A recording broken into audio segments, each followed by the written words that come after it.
It's time for the Splash Live from Civic Center TV, featuring stories from and about people like you in the greater West Bloomfield area. Simulcast on cable, 89.3 Lakes FM, social media, and the web. Now live from Green Media Center on Walnut Lake Road, it's the Splash Live. Live, local, social, it's the Splash Live on Civic Center TV and 89.3 Lakes FM. Thank you for joining me today. I'm your host, Kevin McIntosh. Starting off with our top story of the day coming from earlier this week, Wednesday, which began with a very special surprise at West Bloomfield High School, and we joined along to capture the moment. And I'm here today to celebrate and announce that Susie Eisner, West Bloomfield Assistant Principal, is Michigan's Assistant Principal of the Year. That was Susie Eisner, who you saw Totally right there overwhelming. On the Splash Live earlier this week after the recent announcement of her being a finalist for this honor. Wednesday, she received the award at an assembly joined by her colleagues, friends, family, and the students that she advocates for every day. Eisner also spoke to Dave Scott from our team to explain what this moment means to her after nearly 30 years of serving her alma mater. Totally overwhelming. I think I'm so honored. And the thing is, I work with administrators who are so incredible and so amazing that then to be called the Assistant Principal of the Year, like, it's because of the work that I do with them and the kids. And I said that before, like, it's everybody all together. Wendy Zebb, Executive Director of the Michigan Association of Secondary School Principals, explained what she believed ultimately put Susie Eisner over the top as the clear-cut honoree for our state's top assistant principal. I know she's a 29-year veteran, you know, a graduate of West Bloomfield High School, and just a true, amazing administrator, just the kind of representation that we want. And that's a great word, too. Administrators are assets to our school by advocating for students and maintaining an inviting learning environment. West Bloomfield School Superintendent Dr. Danya Bazzi says Susie's work is essential to maintaining those necessities, making her valuable and cherished to students and the community. Susie Eisner's really looking at, she does a lot of our counseling work and master scheduling, but more importantly, she does our social emotional learning curriculum and works with our school counselors very closely. And that's why she is who she is. There's no one who gives more care to our students than Miss Eisner at the high school. They are very lucky to have her. We are lucky to have her, and it's just an absolute honor to be able to work alongside of her. Once again, a huge congratulations is in order for Susie Eisner, Michigan's 2024 Assistant Principal of the Year. A win for us all here on Wednesday, a win for her, and like we said, a win for the entire West Bloomfield School District community. Having her take care of our kids and their futures, we definitely want to thank her for all of that work. You can learn more and give her your personal congratulations. Visit the West Bloomfield School District's Facebook page at West Bloomfield Schools, and you can watch the entire surprise ceremony that we captured live by visiting our website on demand, civiccentertv.com. Click on the On Demand tab for more information. And as we gear up for the holiday season, we hit the streets of West Bloomfield to ask residents about their biggest challenges in finding gifts for their loved ones this year. Let's see what they had to say. Nobody wants anything. So you end up getting fool's gifts, except for the grandkids. They have lists a mile long. I would say probably going to the mall, seeing if I can get them now before everyone starts getting them. Maybe Black Friday deals. That's what I'm looking for. Maybe Cyber Monday, most likely. Try to get it from home so I don't have to get in the craziness. That's about it. Times are a little tough. Prices have gone up and everything, but we're pulling it together. So although, like I said, things aren't the same as they had been a little bit, but we're making it. And gift shopping isn't the only thing on people's minds. We also asked West Bloomfield residents how they're preparing for and celebrating the holidays this year. Here's what they shared. I plan for our family to get together, our sons and other relatives to get together at our house. We usually have the holiday celebration at our house. So we're planning and getting ready for that, for it to happen. We keep a tradition in my house. We decorate around the house, and I have the children, help out and everything, and it brings us all together more so as a family. Like my in-laws, they're in town, so we expect to have them around the holiday season at the end of the year as well. So it's all about family for me. Got a bunch of family coming in from Canada, California, everything. They're all coming over our house, so as plans are already being made, I don't even have a choice. Well, something different. Versus putting it all on my mother, I will be putting it on me and my older brother. Will be hosting Thanksgiving this year and Christmas. We have all decided to try an extracurricular activity. I think we're going to the movies and maybe downtown during the holiday season, and just celebrating Christmas Eve together with breakfast. So that's something different than your traditional Christmas and Thanksgiving at mom's.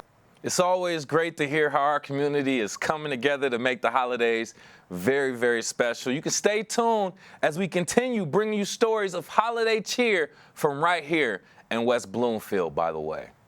More important news right here in West Bloomfield, even affecting more Oakland County, we should say. Oakland County voters recently approved a 20-year renewal and increase for the parks millage, which also gave an opportunity for Oakland County Parks to offer free entry into some of those parks. So to give out a little bit more details and information regarding that, joining us right here live on The Splash from Oakland County Parks, we actually have Parks Director Chris Ward joining us. Thank you for being here. Thanks for having me. So essentially, we are talking about something that the voters recently approved that's going to improve our Oakland County Parks. So can you just talk about how Oakland County Parks will be improving in the short term and the long term thanks to voters? Yeah, I definitely want to say thank you to all the voters who supported the millage proposal that was on the ballot. We were just overwhelmed and grateful for the sizable majority of the vote that backed that. Immediately, we have implemented the free park entry for all of our county parks. So, any county park, pretty much any park that ends in the word Oaks is one of ours. Please feel free to come and explore the outdoors at no cost. Our dog park entry fees have also been now eliminated. So. Just a small barrier that may have been keeping people from coming out and enjoying the outdoors. Interesting. So already giving benefits to local residents to enjoy our parks for free. Yeah. So thank you for providing that information and context, Mr. Ward. So what are the main goals for using this additional money that Oakland County Parks will be getting in their next year budget? Yeah, we're very focused on trying to make very smart financial decisions. So where there are projects that were already planned and sort of in the pipeline, we are going to be scaling those projects up to take advantage of, mobilizing only once to get these construction projects completed rather than phasing them over a period of years. So there's some major park revitalization projects we have underway in Pontiac, Southfield, and Oak Park that we have already approved scaling up those projects to add more amenities and complete more work there. We also will be able to, for the first time, really tackle decisions regarding our major facilities that were beyond our financial capacity to deal with. In particular, our two water parks are reaching a critical point where we have to make a decision whether to reinvest or look at alternative uses there. And these were simply things that we just were not able to deal with in the past because we just didn't have the funds. Okay. Things I'm not sure everyone was quite aware about, but now that information is out there, we know that this money is going to actually help with that. And you mentioned something about improving amenities, so I want to speak on that. Just regardless with improving amenities or anything at all, how do you all plan to involve the community in some of the decisions about these changes? Yeah, great question.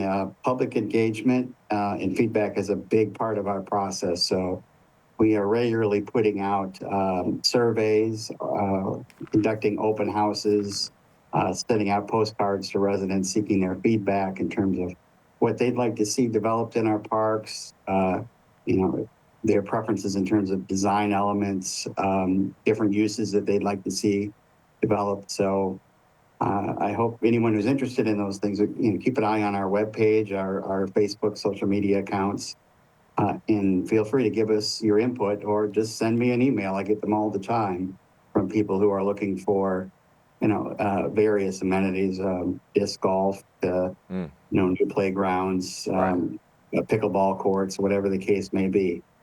Nice, nice. Love that, love that. So with us right here, live on The Splash, by the way, Oakland County Parks Director Chris Ward, talking about the new improvements that we will see at West Bloomfield and other Oakland County parks across our area. I want to ask you, just in the past, just what kind of programs, initiatives, and any improvements, what creative partnerships have helped improve parks around the Oakland County area? And then how do you see those partnerships actually playing in future projects? Well, thanks for the question. So we love partnerships. They really are a great way to take a limited amount of money and get a whole lot more value, and take assets that are already existing and make them available and open for everybody to use them. So, we developed an off-road vehicle park up in the north end of the county in Holly. That was a partnership with the Michigan DNR. They brought 50% of the financial resources to the table, and we sort of share if that facility makes a profit, we share in the profit. If there's a loss, we share in the loss. Recently, we have also really focused in on urban park revitalization and development. So we've entered into agreements with the city of Pontiac, Southfield, Oak Park, Madison Heights, where we're taking on city parks that had deteriorated and suffered for lack of investment over the years, and we're undertaking a major revitalization in those parks and then incorporating them into the Oakland County Park system. And it's a great step forward for us because over the years we've developed great parks, especially in the northern end of the county and the far west end of the county, more rural areas, but we have not had a strong presence in those urban communities. And there's a clear way to accomplish that. The parks are already there. It's just sometimes these cities are dealing with financial challenges. And so if we're able to work together, like we have in these cases, we're able to, take a park and turn it around and provide a great resource for people. And then now we're kind of working on this next level, which is partnerships with communities that don't necessarily have some of those financial challenges, but where we haven't had a strong presence. So West Bloomfield Township, we have signed a initial agreement to partner with them on the development of Pine Lake Park. Okay. And our role will be bringing some money to the table for the improvements that are going to be created there in partnership with the Township Parks and Rec Department.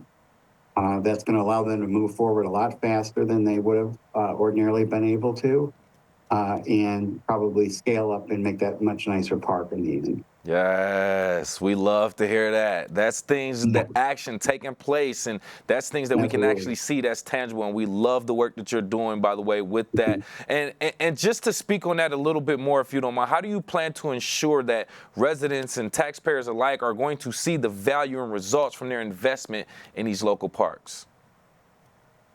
Again, great question. And I don't want to talk too much about partnerships, but we are big fans of them. And so I think we've developed a model there that we just want to keep building off of. Find partners that have assets that are underutilized, maybe the public isn't aware of, that a little bit of investment will make them, much more accessible for everybody to use. Maybe they're, having challenges sustaining operations. So there are gems like that all over Oakland County. And we really want to zero in on taking advantage of those opportunities, especially if we have a local government partner or nonprofit entity that really welcomes that type of partnership. We survive and are able to exist based on the goodwill and support of the voters. So we're very, very focused on delivering results for them and reaching all corners of Oakland County. So there's some areas of the county where we have a weaker presence that we really want to put a lot of extra attention to. That's more of the southern end of the county and some of the more populated areas. So you'll be seeing us do a lot more in those communities. Perfect. And we're going to be involved in things we haven't in the past, like trailway development and maintenance, opening up our rivers for recreational use, that type of thing. So more to come. We are excited for it too, Chris. Thank you so much. Any additional information, important information about our local parks, Oakland County parks, or just anything for the residents in general? No, I just say look forward to a lot of announcements coming in the near future. Some of the things we're going to be able to get the money out rather quickly are great, but also sort of laying the groundwork for things that are going to be constructed and built in the future. Okay. We've got the potential of a couple of major acquisitions as well that are in discussion that will, potentially be future county parks. There's one property that's nearby West Bloomfield Township, part of the Oakland Community College campus that we are strongly considering making an offer for. That would be a great county park to serve the whole area. We know whatever you do is going to be greater and best for the greater West Bloomfield area and Oakland County residents in general. We want to thank you so much for your valuable time. Once again, with us right here live on The Splash from Oakland County Parks Director Chris Ward. We appreciate you, sir. Thank you. Great information. And once again, those funds, the additional funds from that millage will allow the county to expedite some of these long-term projects and enhancements, including potential repairs or alternative uses for water parks facing high maintenance costs. As we get more information regarding Oakland County Parks and West Bloomfield Parks, we will keep you updated as well. Hey, are you a fan of podcasts? Do you listen to podcasts? Well, I have one for you. This actually from a West Bloomfield resident. Started a podcast called Classic Conversations. Actually started 4 years ago during the COVID-19 pandemic to indulge in his love for pop culture, TV, movies, and nostalgia all together. I'm actually excited to be joined right here live on The Splash by the host of Classic Conversations, Jeff Dwoskins. Thank you for being here, Jeff.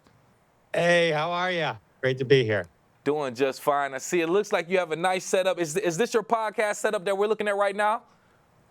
It is. It is my Love podcast that. setup. Yeah. Love that. Thank So you. if you're watching on CivicCenterTV.com, you can see his lovely setup right there. But let's get straight into it. What inspired you to dive into the wonderful world of podcasting during the pandemic? I always wanted to do podcasting. I originally was really into social media. Well, I still am. And I was going to start a social media-based podcast in 2017 called Viral Intentions.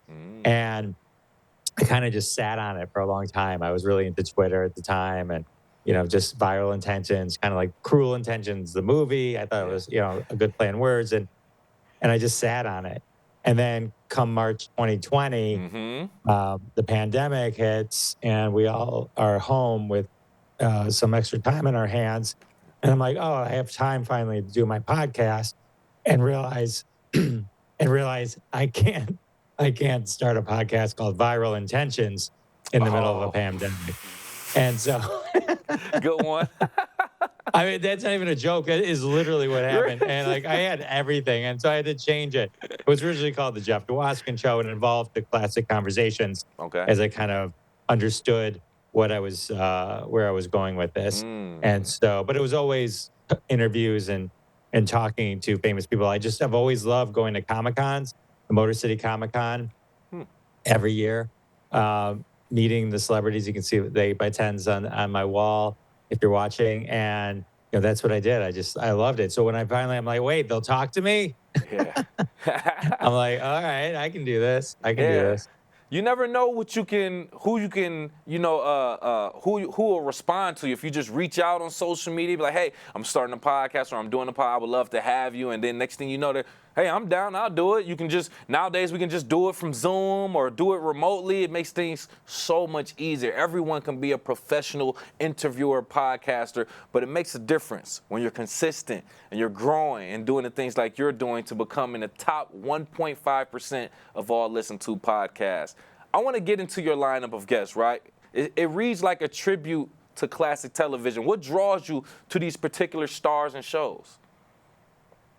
It's a lot of it's people that I grew up watching, and people from the Brady Bunch, Cousin Oliver and Peter and Cindy and the Love Boat, Isaac, Gopher, and Doc, Happy Days, Ralph Malv and Potsy and Mrs. Cunningham. So these are people I grew up watching, and so to be able to spend time with them and just talk to them about their careers and how they got to where they got to. It's just fascinating, and it's sort of a little dream come true. So it's, once they started saying yes, I'm like, oh, wow, okay, all right, we got something here. So, yeah.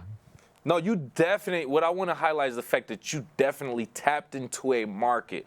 For you to find that lane and then consistently do what you do to put out that content and then grow into the position that you're in, that says a lot. You're in the top 1.5% of listened to podcasts, a remarkable feat.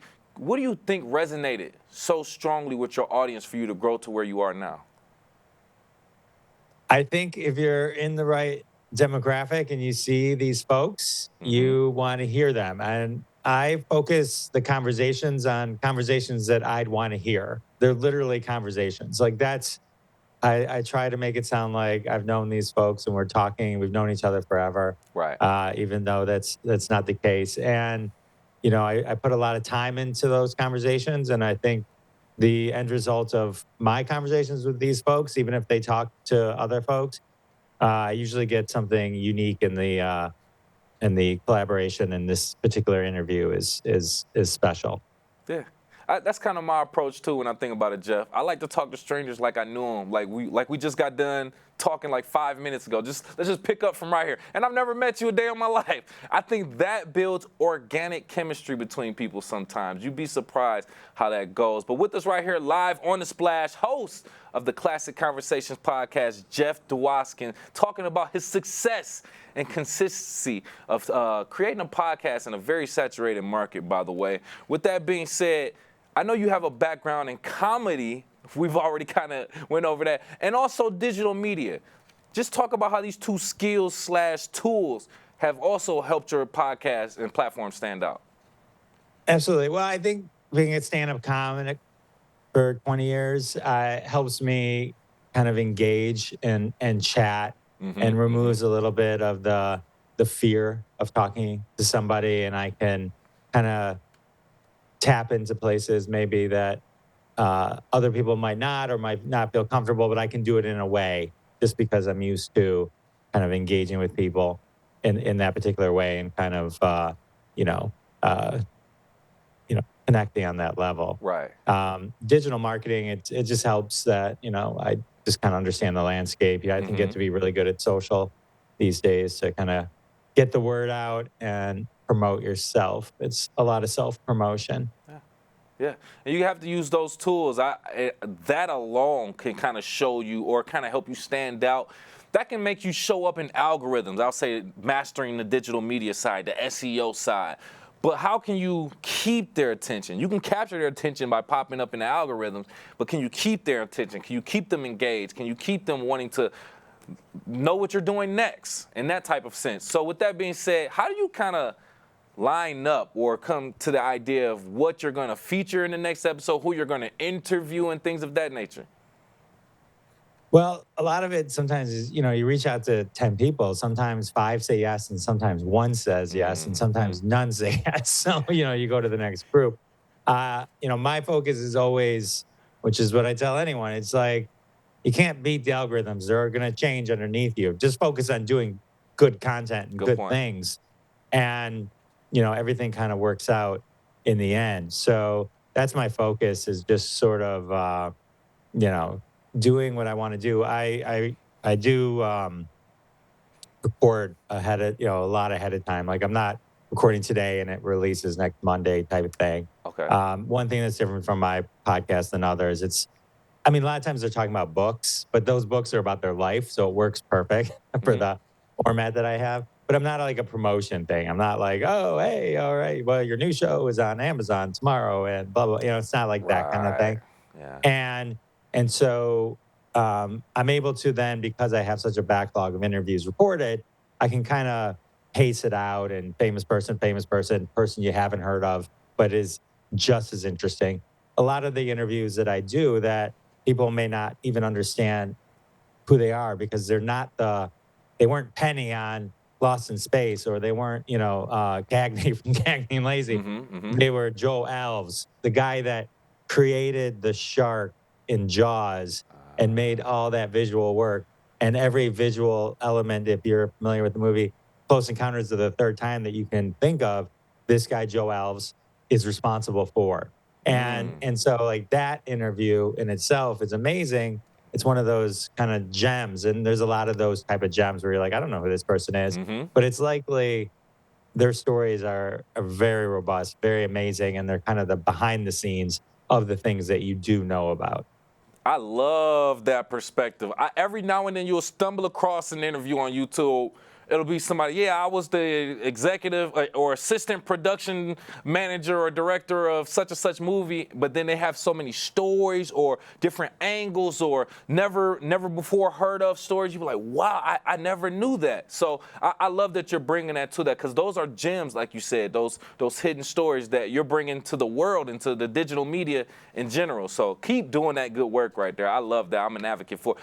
Real quick, any guests, dream guest that you want to have that you have not yet had? I would love to have Henry Winkler on my show. That's sort of like my dream guest. Yeah. Seth MacFarlane, Steven Spielberg, those would all be great. Okay. Names I'm familiar with. I like that. Yeah. Hey, good luck. We hopefully you'll get those. Last question. You mentioned bringing a bit of Michigan into your episodes whenever you can. Can you just talk about the role that Michigan or your Michigan background plays in shaping the podcast, if it does at all? Yeah, a lot of times when I'm reading someone's memoir or something, like Dean Butler, he was Almanzo on Little House on the Prairie. So he was the one that married Melissa Gilbert's character. If you need to paint it a little more on that. So I'm reading his thing and it's just, he starts talking about Frankenmuth, Michigan in his memoir. And so we ended up having a conversation about that, because I like to dive into that, because it's like no one else is really going to ask him about that. Right. So we ended up talking about Bronner's, because he was a huge Christmas fan. So we ended up talking about Bronner's, that Christmas Wonderland. And then, I introduced him, but for some reason he hadn't had the fried chicken. So it was like he didn't go to either. I'm like, which one did you go to? And he's like, yeah, I didn't. I'm like, what? He's like, but he was really into the fudge. So it's like, it was like, if you can bring that. And a lot of times they come through Michigan a lot. You know what I mean? Like that, it's been a part of their journey as well, just because Michigan is such a hot spot for entertainment or performing. So it's likely that at some point they've been here. Yes. Hey, Jeff, thank you so much for bringing some some perspectives to us and your podcast. Once again, just tell people how they can watch and or listen to your podcast on any platform, please. Yeah, if you're a podcast listener, you can go to anyone, type in Classic Conversations. If you also add in my name, Jeff Dwoskin, it probably comes up a little easier. Classic, jeffisfunny.com is my website. You can hit that up. That's the easiest thing to remember probably. And then you can link to any podcasts from there, any player from there as well. So, yeah. Oh, man. Thank you so much again, man. I'm pretty sure a lot of people who aspire to do podcasts can get a lot of gems out of this information, out of this interview. Once again, host of Classic Conversations podcast, Jeff Dwoskin. We appreciate your time. Thank you so much for having me. It was great. If you do have time, make sure you search online Classic Conversations by Jeff Dwoskins to support him. By the way, he is in the top 1.5% of all listened to podcasts online. So that's another reason to support also. We have plenty more to talk about, including what our youth in the greater West Bloomfield area is doing to impact the world. We'll talk about that soon. We are live, local, social. It's The Splash Live on Civic Center TV and 89.3 Lakes FM. We'll be right back with The Splash Live. Want to enjoy Civic Center TV on your social media? Find us on Instagram at Civic Center TV. Get notified when we upload one of our interviews, full episodes, and more. Thank you for watching and listening to Civic Center TV and 89.3 Lakes FM. Hi, I'm Lauren Azuri, the Park Naturalist Supervisor for West Bloomfield Parks. Congratulations to you, Civic Center TV, for hitting 1 million views on YouTube. We really appreciate your partnership in spreading nature education in a creative way in our community. I'm Lauren Azuri, proud to be 1 in a million.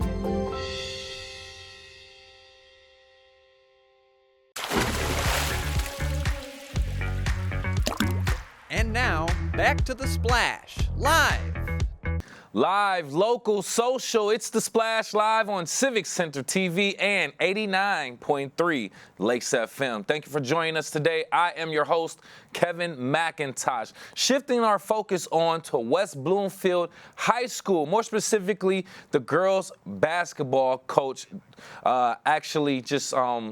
girls basketball coach, and his recognition as of recently. Under his leadership, just for note, their team has achieved 3 conference titles, 3 district championships, 3 regional championships, 3 quarterfinal appearances, 2 state semifinal appearances, 1 state runner-up finisher, and 2 state championships. So actually joining us right here live on The Splash is the head coach for the girls varsity basketball team at West Bloomfield High School, Darren McAllister. Thank you for being here, Coach. Thank you for having me. Yes, sir. First and foremost, congratulations on being named Michigan High School Coaches Association Girls Basketball Coach of the Year.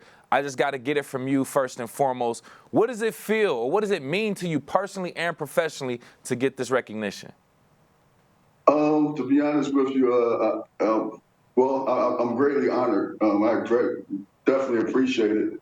But I guess for me, I'm constantly in go mode. It's the beginning of the season, so that's where my mind's at. I guess when I'm done and I'm sitting back and I'm reflecting, that's when I can really have a greater appreciation. But to be honored by the Michigan High School Coaches Association, it's one of the top honors that I can possibly have, and I greatly appreciate it. That's real. And I can respect that response too. Essentially, you're so trapped into the process and your system and continuously achieving great things. You're like, I appreciate that, thank you, but we still got more work to do. There's still a journey to be taken. So I understand and respect that. The success of your leadership under your team over the past 3 years has been incredible. What has been the key to sustaining this level of excellence within the system that you create? Well, it all starts up top. I mean, we have a wonderful, wonderful superintendent who's very supportive of the program.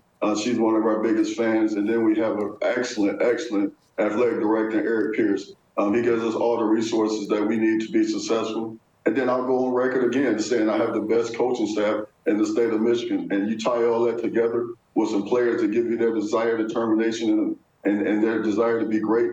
I mean, what else can you get other than a couple state championships and a runner-up?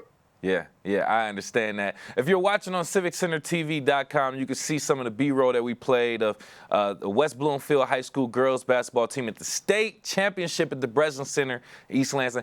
I was there. I witnessed that firsthand. It was a great experience. But then some of the all-stars, the Davis twins, who were key during that championship, now playing D1 basketball at Georgia. Can you just talk about how it feels for them to be excelling at the next level of basketball in their career? It's a wonderful feeling. I mean, when I I'm a fan from afar, watching the Davis twins and the success that they're having, watching Kendall Hendricks do her thing at Loyola Chicago, and then watching Destiny Washington do her thing from an academic perspective at Ohio State. it's sort of like, that big father is just sitting back watching his children succeed. And man, it's a great feeling, Kevin. It really is. So kind of just piggybacking off of that real quick, how do you kind of use all of their success going on to the next level to encourage and motivate your current team? Well, the reality of it is I don't have to do a lot of that. I think they had an opportunity to see, and that's the great part about having an organization that like we have at West Bloomfield. From day one, we hit the ground running with a desire to win a state championship, and we've done it. And the players after that have watched the players before them go on to win. So it's not a lot on me. It's just sitting back observing and coming in the gym and putting in the work. Good point. Good point. Love that. And with us right here, live on The Splash, joining us from West Bloomfield High School, Lakers girls varsity basketball head coach Darren McAllister, talking about being named the Michigan High School Coaches Association Girls Basketball Coach of the Year. Well deserved, by the way. I want to speak on clearly your system that you're creating is creating all-stars on the court, but let's go to off the court. How are you ensuring that your players not only excel on the court, but grow as leaders and role models in the community off the court? Well, that goes back to the aforementioned people that I mentioned, our athletic director, our superintendent, and our coach. And I'm blessed with having one of the assistant coaches as an assistant principal. So we're able to make sure that the kids are doing what they're supposed to do on and off the court, mainly in the classroom. I think I pride ourselves on is we have one of the top academic teams in the state of Michigan since we've been there. And that starts with our coaching staff and athletic director. And then we try to do things in the community as far as community service. And I think that really bring out the community when we make that run and go to the President Center. So it all ties in together. But I will say, that's not something that I just, lucky and found. That was something that I was taught when I was coaching at Wayne State University under the great coach, Kerry Laura.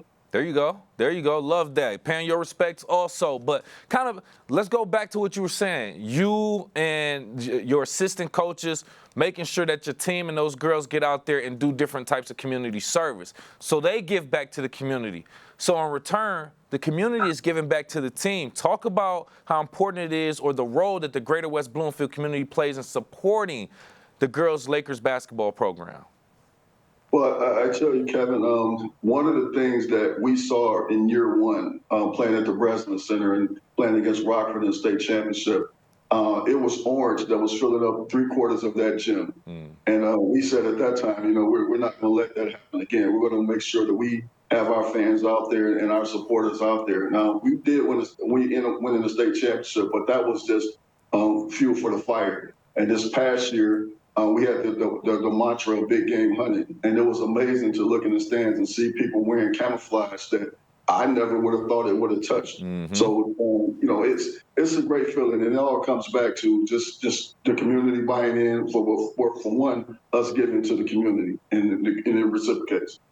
Love that, man. And with us right here on The Splash, head coach of the West Bloomfield girls varsity basketball team, Darren McAllister, talking about being named the Michigan High School Coaches Association Girls Basketball Coach of the Year, and just talking about their team currently. Now, from your perspective, I just want to kind of pick your brain on this.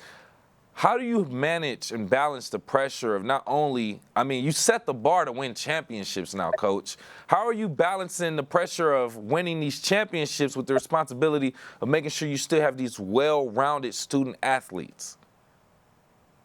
That's a great question, and I'll answer it like this.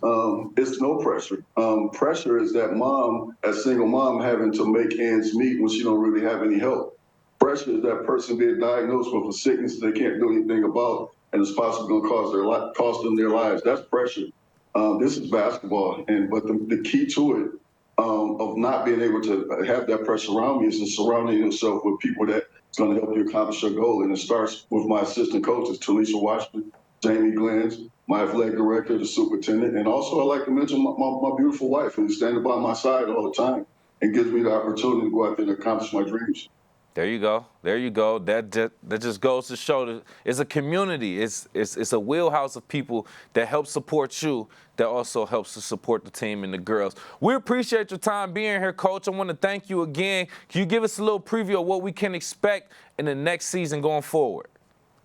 I absolutely will. I tell you this, it's a lot of people that's counting us out, but those people that's counting us out can't count. I tell you this, people say we had talent. Absolutely, we had talent. And if you want a chicken salad, you better have some chicken. But people don't know we got some chickens over there. So we're in the kitchen. We cook it up, son. So just come on out there and check us out. You'll see. Coach hitting us with the analogies. I love it. I love it. Pure entertainment. But hey, we appreciate your success and thank you again for your time. And once again with us right here live on The Splash, head coach of the West Bloomfield Lakers girls varsity basketball team, Darren McAllister. We appreciate you for being here. I got you on the ticket list. We'll see you there. Once again, another West Bloomfield High School staff member being recognized for their great work for our students and youth right here in the greater West Bloomfield area. We love that. As we mentioned on the show this week, longtime West Bloomfield board member Howard Rosenberg has officially retired and stepped down from his position, paving the way for a fresh new face to take his place. And that new face, however, is very familiar to the people of West Bloomfield, being longtime Parks Commissioner and member of the West Bloomfield Diversity Task Force, Vincent Kirkwood, who now joins us live on The Splash. Thank you for being here, Mr. Kirkwood. Absolutely. Thanks for having me. I appreciate it. Good to be back. First and foremost, we want to say congratulations to you on being elected part of the West Bloomfield Township trustee board. Your reactions to that first and foremost. You know what? I'm really excited about the opportunity. I'm really grateful, thankful for all the work that Howard Rosenberg put in and paved the way for me to be in this position. Prior to me running, I spoke to Howard, who had been on the trustee board for, I believe it was 16 years, and he was kind of telling me things that I needed to know, and other members of the board as well were supportive in me running, and I just think it was the right time for a new perspective on the board, and here we are. Yeah. So I'm excited. No, timing is everything too. It has to be the perfect time for stuff, and obviously it was for that to make that transition. So I understand that. Now let's talk about your experience from Parks and Recs Commissioner and the West Bloomfield Diversity Task Force. How do you feel like that experience together has helped you prepare for your new role as West Bloomfield Township trustee? That's a great question. I think the best way to explain it is that being on the West Bloomfield Parks and Rec Board, as well as the founder and chairman of the Diversity Task Force, it has provided me, both opportunities have provided me with a strong foundation in public service, community engagement, governance, and inclusive governance.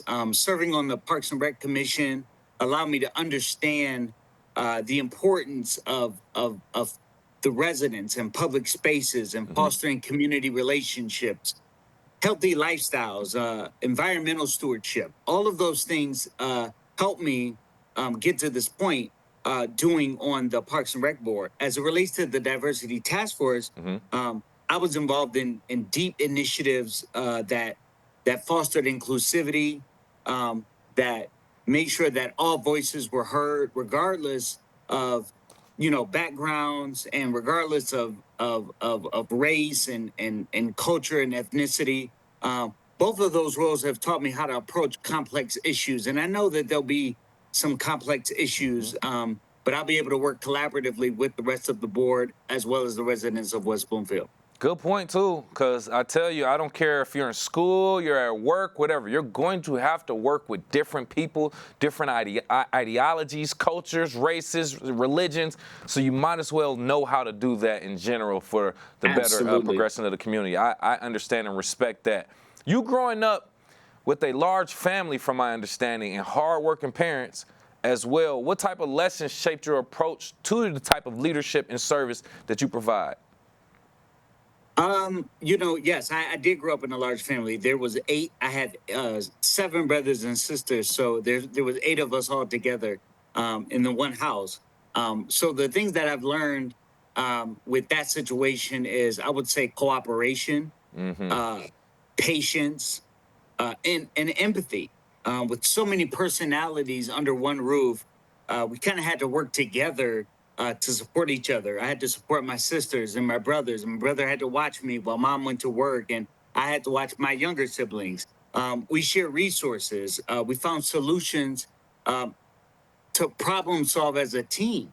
And although we were, 16, 15, and 12, 11, 10, 9, we worked together to find those solutions and share the resources. Like one of us couldn't get all of the Fruit Loops. We had to share the Fruit Loops, So my parents instilled in me hard work. They instilled in all of us hard work, a strong work ethic. They taught me that service begins with others. So you should always treat others with respect and with kindness, and the others should come first. So we were taught that growing up as a kid, whether it was helping out our sibling with the task, homework, cleaning up a chore, whatever it was. I learned leadership that way, and it has brought me to this point in my life, which I'm grateful for. Perfect. And like you said, it taught you sharing, being patient, that type, dealing with different personalities, all different types of things. Like we said before, it's going to help you deal with different people's different personalities and making sure everyone's voice is heard too. With us right here live on The Splash, the newly elected West Bloomfield Township trustee, Vincent Kirkwood, talking about his new position, his plans, and experiences, by the way. With that being said, what are your top priorities for building a stronger, safer, and more inclusive West Bloomfield Township? I've gotten really close with public safety, and I think that's really important, especially in the day that we live in. Our police and our fire departments.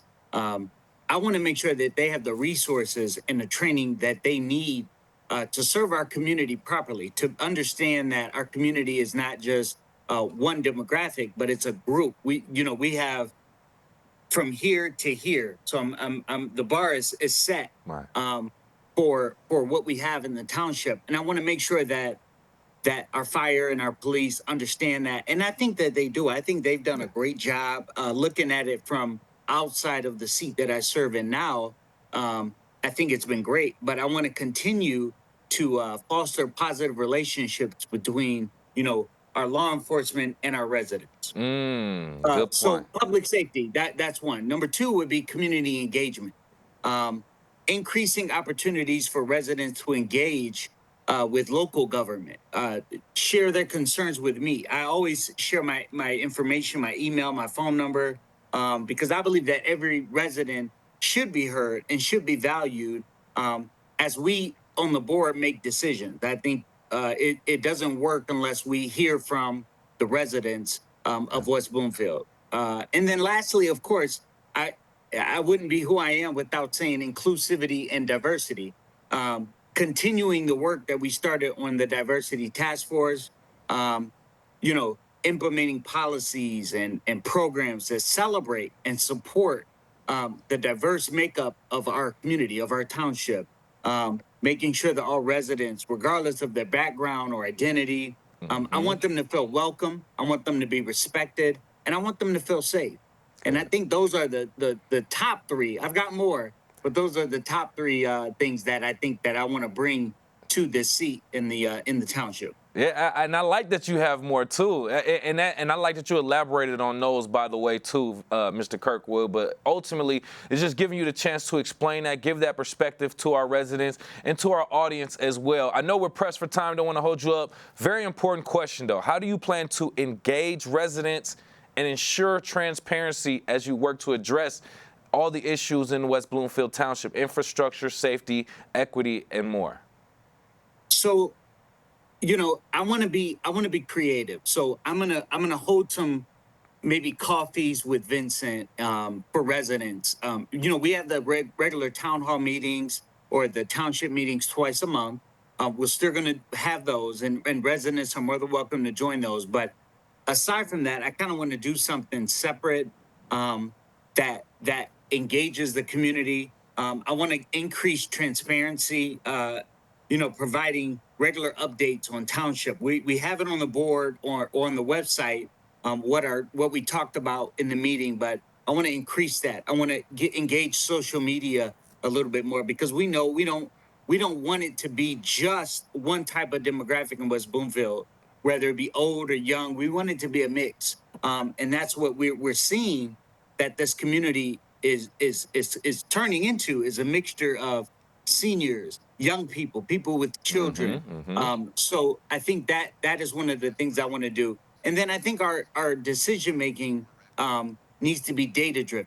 I think we need to utilize data to identify areas that need improvement, especially around like public safety and infrastructure, and ensuring that the residents have that data and it's in an understandable format for them to digest and look at as well. So those are my goals and things I want to do to continue to build transparency within West Bloomfield Township. Yeah, it's important not only to have data, make sure data is accessible, information is accessible, make sure it's easy to digest and consume for the average resident also.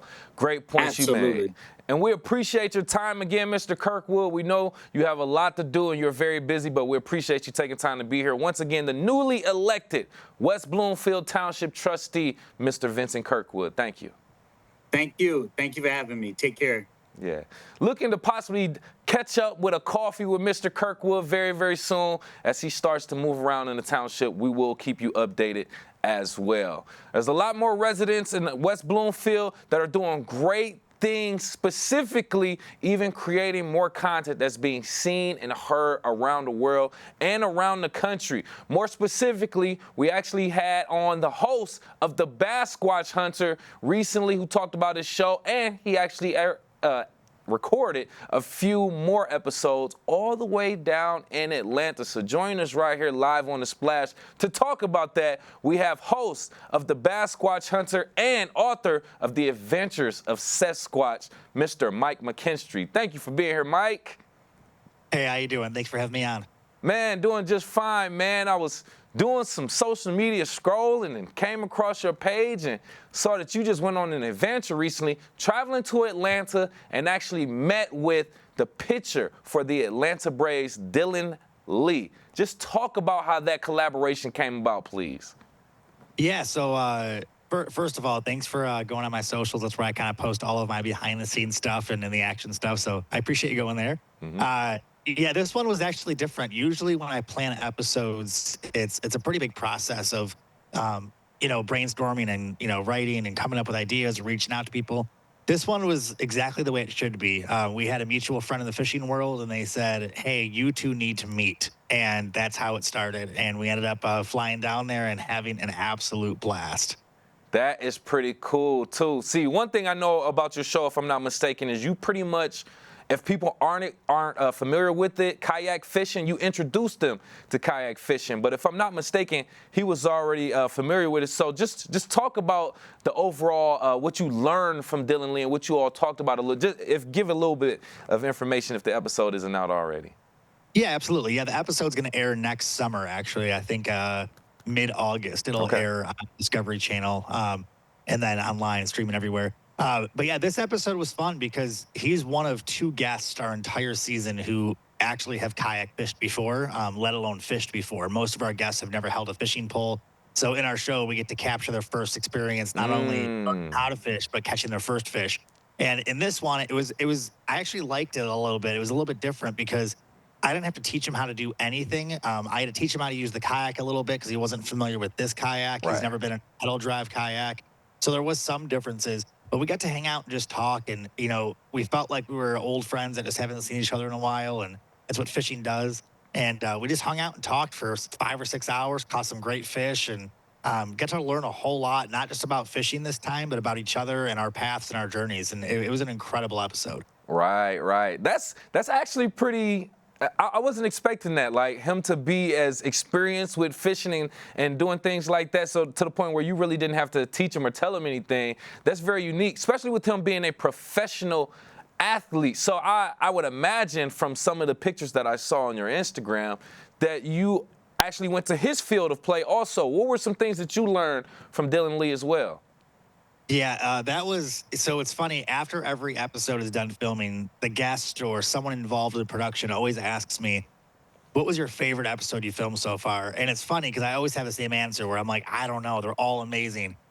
But this one, at the end of this one, I just stood around and I looked around the field and I was like, you know what? I think this is my favorite one because it was so grand and so incredible. Like we got to have full access to the field at Truist Park in Atlanta, Georgia. And if anybody's ever been a fan of baseball, you know how protected that grass is. It's so sacred. It's so tough to be able to walk on it, let alone work on it. And I got to hit some baseballs. I hit over 100 baseballs, actually, up to 75-mile-an-hour fastballs and sliders I was hitting. Hitting out to outfield was incredible. Got to throw pitchers from the mound. Again, we got to just hang out and talk and just have amazing conversations. And, one of the coolest things happened, too. I actually brought it out here with me, but check this out. Oh, look at you. Yeah, they made me a custom official Atlanta Braves member for the day. So I couldn't pass that up either. So it was a blast. It was so much fun. And, I'm not the biggest baseball fan in the world, but something about being in that atmosphere turns you into a kid all over again. And, there was a lot of groups of kids there doing tours and going crazy that they saw a professional baseball player on the field. And he stopped to sign some autographs and take pictures. And it kind of brought it all full circle where I was like, man, how many people dream about doing this? And it was just such a great moment. It wasn't one of my favorite episodes because of baseball in general. It was just the overall energy. It was incredible. Wow. And I appreciate you for elaborating on that. I saw the picture. I saw the long caption with you standing on the field, Truist Field. And I almost kind of felt the same thing. I was like, wow, I know that type of feeling, man. I know that. But with us right here live on The Splash, host of the Bassquatch Hunter and author of The Adventures of Sasquatch, we have Mike McKinstry on talking about his latest episodes that are due to come out very, very soon. And also locally based West Bloomfield, Bassquatch Productions LLC based in West Bloomfield. We love to have him on and talk about it. Don't want to hold you up too much longer. I want to elaborate a little bit on that moment of you just taking that time, right, in silence and reflection. Tell me why that's so important, especially for someone like you who has a very, very busy schedule, reflecting on that feeling of being a kid and everything that, got you to this point right now. Yeah, and I'm glad you brought that up, too, because with that jersey, it all brought it, we had a moment of downtime when we were filming. We were doing interviews with Dylan on the other side of the field, actually in the bullpen, which is in the very back of the outfield. And I had to go walk over to the dugout to go pick up something, which is a lot further than you think, too. That's a huge. It really puts it in perspective when you're walking it. And I was like, man, this is so big. And I don't know what it was, but the smell of the grass and the breeze and the wind and just looking around and wearing a Braves jersey and, seeing all the kids in the stands that are waving and stuff that are trying to just get a glimpse of the field. I had a weird moment where I sat down in the dugout for about 15 minutes, took some deep breaths and just looked around, and I walked out of the dugout and just felt the energy of being a player for a minute, of just what it would feel like to walk out of that dugout with the crowd staring at you. And then I walked across the entire field, the infield, the outfield. And I had a moment of reflection I normally don't get to have. It's very rare in the show we get to sit still. And I'm not the type of person that likes to sit still in general, but we never really have downtime to absorb things. And I had a moment in the field where it was so deep, and it was emotional. It was intimate. It was incredible. And it just really made me realize not only how lucky I am, but how much hard work it took me to get there. And there was hundreds of kids walking around the concourse up top, and they were all on tourism groups and stuff. And I was just like, man, if any of those kids just knew that all they have to do is dream, and all they have to do is just persevere and not give up and just overcome obstacles. If they knew at that age, if I knew at that age even, that you could be on that field they're dreaming about. They're looking down, they're dreaming about being on that field. And it's you could do that. And the fact that I get to sit there for a minute and absorb that and realize that I get to do that. And, I even reflected on other episodes and other things I've done. And, we've filmed with a lot of amazing guests this year, some professional athletes that I've just dreamt about. And it was one of those moments where I was like, man, I'm lucky, but at the same time, I hope people really take away that if you don't give up, then you can do that too. And anything you dream about, no matter what it is, whether it's being the president of the United States, or whether it's being on a baseball field, or whether it's being with NHL players, or whatever it is, I had that moment where I was like, I knew what brought me there. Yeah. I had a moment of appreciation almost for myself, which is weird because I never have that. And I just sat there and I was like, man, I'm so proud and I'm just so happy. And my team is amazing. And dreaming is just so powerful, but having the ambition and the perseverance to actually pursue that dream, like that's where the real power is. And I got to feel that. It was incredible. And I know it's very inspiring for a young person or anybody right here in West Bloomfield to hear and hear you say that. But thank you again, Mike, for your time. We appreciate you. Lastly, very, very quickly, tell people how they can catch up with your episodes of the Bassquatch Hunter. Yeah, absolutely. So check out BassquatchHunter.com. That's where all of our YouTube videos are parked as well. Also, Discovery Go, Discovery Plus has all of our episodes from this season and last season. And then also, of course, starting in July of 2025, you can watch us on Discovery and Pursuit Channel every Saturday for all of our new episodes. And we have some amazing new stuff. So just Google the word Bassquatch on anywhere and you'll find it all on there. But go check it out. And also the book series, which you've also mentioned a couple of times too. The Adventure of Sasquatch, the best Christmas gift ever for kids. It's an amazing children's book series we have. And we have a coloring book we are releasing. It's the first time I've talked about it publicly. But we have a coloring book we're releasing in a few weeks here as well that you can follow along the adventures too. Perfect. Once again, host of the Bassquatch Hunter and author of The Adventures of Sasquatch, Mike McKinstry, we appreciate your time. Of course. Thank you so much. Great inspiration for anybody looking to achieve great things coming out of the greater West Bloomfield area. Once again, I am your host, Kevin McIntosh. If you see me around, stop by and say hi. I might want to talk to you. Per usual, we are live, local, social. It's The Splash Live on Civic Center TV and 89.3 Lakes FM.